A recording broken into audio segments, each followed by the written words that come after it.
You're fine. How are you doing today?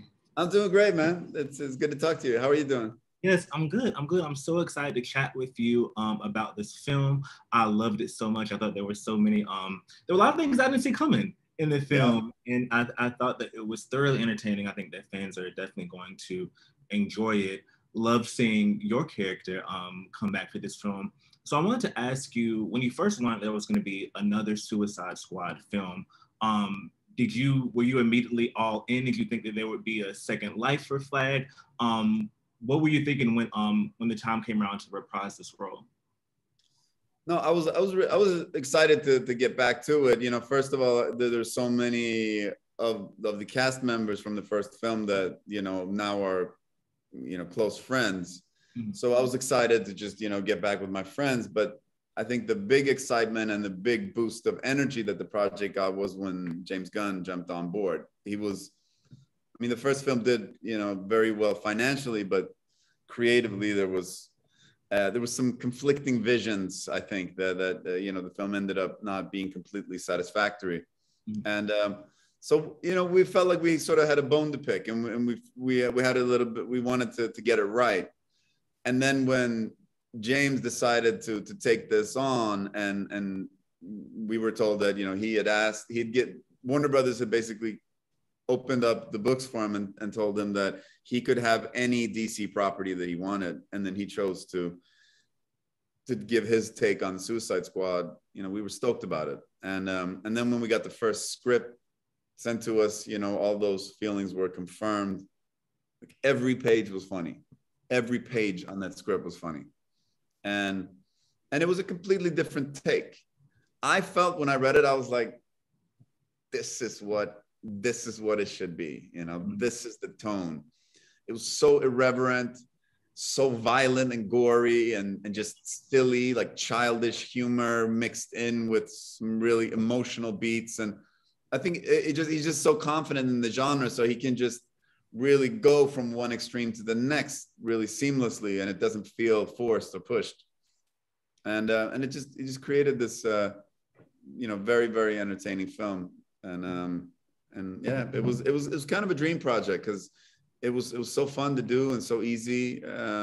Not easy, it was hard work, but it was easy in the way that we were allowed to just focus on the good stuff. We're just focused on the creative process of building these characters out, and we had a lot of fun doing it. Yeah, yeah. What can you tease about Flag's dynamic with the new characters that are introduced in this film that we haven't seen before, such as Bloodsport and Peacemaker? Yeah, so Dubois and Flag, they go way back. So they've known each other, and even though Dubois has gone down a dark path, Flag still knows him and respects him from their time in the military. Mhm. Um, so they actually had some sort of friendship back in the day. Yeah, yeah. Peacemaker, I think Flag is a pretty the Flag's never going to trust a guy that's wearing a silver toilet on his head. So there's always going to be questions around that guy's character. Yes, I agree. I agree. And though there are so many, DC Comics fans, people who are, amped up and hyped about whatever film is coming out, no matter what, how do you think this film will also entertain people who, may just want to return to the theaters and don't know much about the property? How do you think it can appeal to both fans and non-fans? Yeah, I definitely think this is a movie that you do not have to be a comic book fan at all to enjoy. This is a rare kind of movie. These don't come around. I mean, very rarely. I'm of course super biased, so you really shouldn't take my opinion for it because I love this movie. I thought it was one of the most entertaining films I've ever seen. But I'm super biased, so you can't trust me. But still, it's still an excellent movie, and it's coming at a time right when theater people are coming back to theaters. So Yes, when I saw it, when I saw it in the theater with my fiance, I actually got a little emotional. We saw it maybe a month ago or something, and I think that this is the kind of film and this is the kind of movie theater experience that people have been craving to get and have been, you know, are starving from.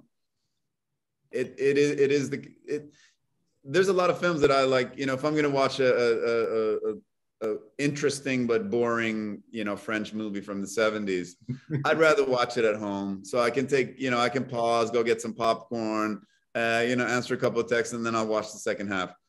But this kind of film, you want to see this with 200 people in a movie theater, because when 200 people laugh together, you feel it in your bones. You know, it's a communal experience, and those are the kind of experiences that we've been robbed of for the past year and a half. And so I can't wait for people to get to have that communal experience together. And this movie, it's a shocking movie. There are so many moments in this film that you will not see coming, and you will get shocked.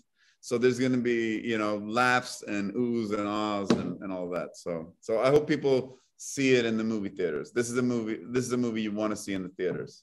Yes, absolutely. Well, thank you so much for chatting with me, and I can't wait for everyone to see this film. Cool, Trey. Thank you. Pleasure talking to you, man.